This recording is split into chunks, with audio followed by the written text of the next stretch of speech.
Assalamualaikum warahmatullahi wabarakatuh.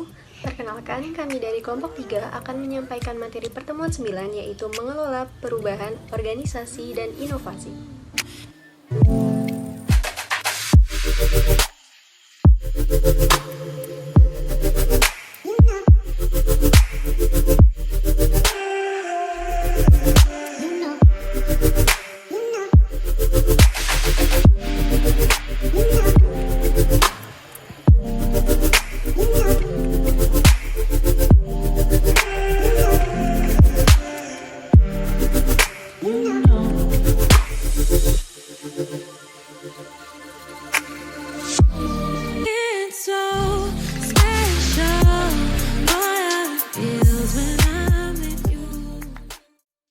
Perubahan dalam organisasi.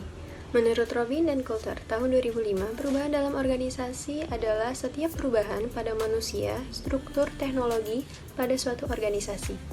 Perubahan akan selalu ada dalam organisasi dan tidak dapat dihilangkan. Ada 3 karakteristik perubahan. Yang pertama, tidak konstan tetapi terdapat variasi derajat dan arah perubahan. Yang kedua, menghasilkan ketidakpastian namun tidak sepenuh dan tak terduga. Yang ketiga, menciptakan adanya ancaman dan peluang. Faktor-faktor pendorong perubahan. Pertama, ada faktor internal, seperti perubahan strategi organisasi, kemudian perubahan ketenaga kerjaan, adanya perlengkapan dan peralatan yang baru, dan sikap perilaku karyawan. Kemudian faktor eksternal, seperti pangsa pasar, peraturan dan regulasi pemerintah, perkembangan teknologi, dan perubahan ekonomi. Jenis perubahan. Yang pertama, ada perubahan terencana, yaitu perubahan yang dirancang dan diimplementasikan secara berurutan dan tepat waktu sebagai antisipasi peristiwa di masa depan. Yang kedua, perubahan reaktif, yaitu suatu respon terhadap peristiwa ketika muncul. Selanjutnya, peran manajer.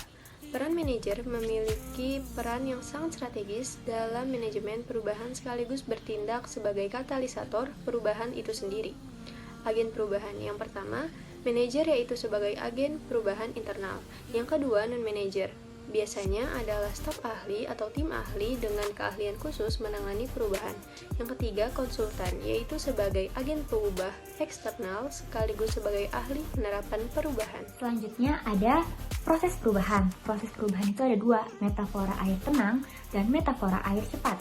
Metafora air tenang ini ada 3 tahap.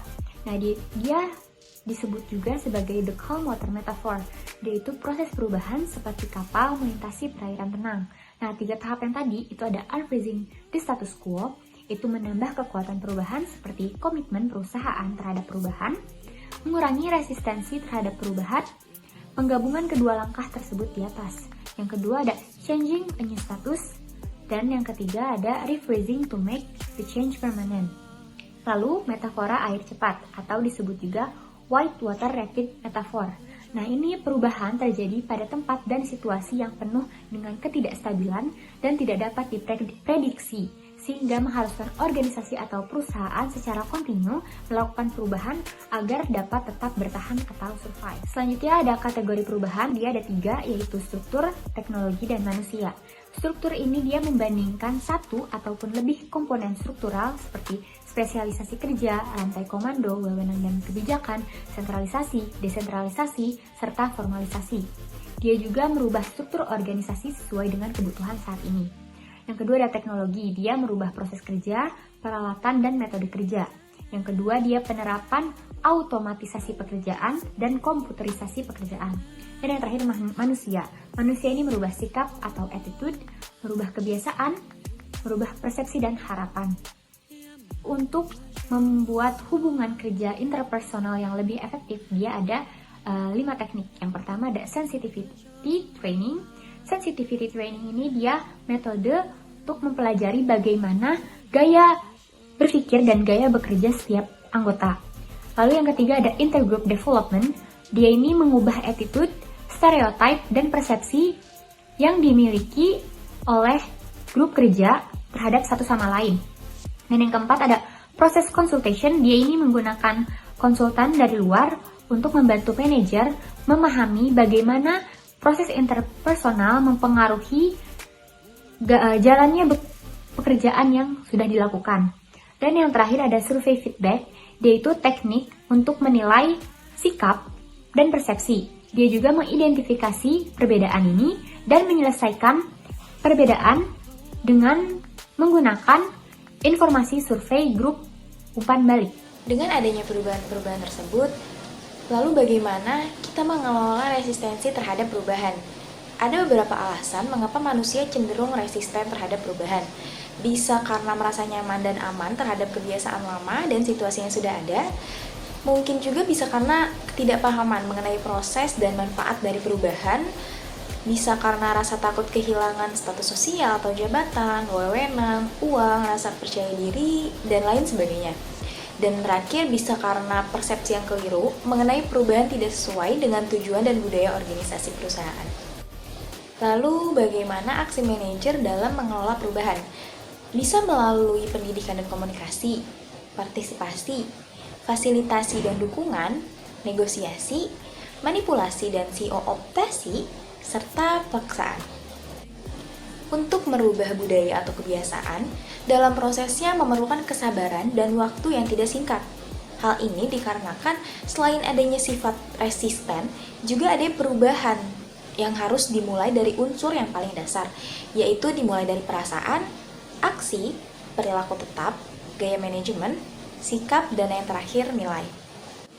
Menurut Atkinson pada tahun 1990, selama proses perubahan berlangsung, maka secara emosional manusia juga mengalami transisi emosi berupa goncangan, penolakan, kekuatan emosi, penerimaan, pengalaman, dan pemahaman yang sempurna hingga akhirnya mencapai kepada integritas.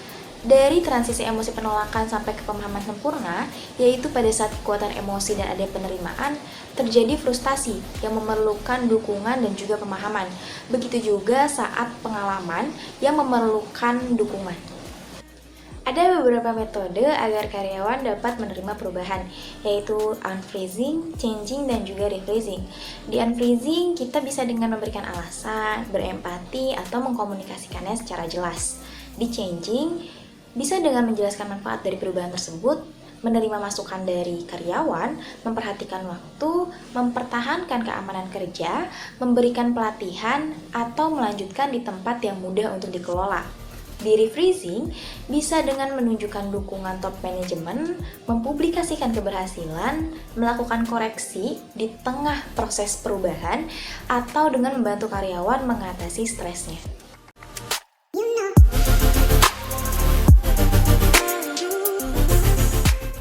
Dalam sebuah proses perubahan, pasti ada inovasi di dalamnya. Lalu apa itu inovasi?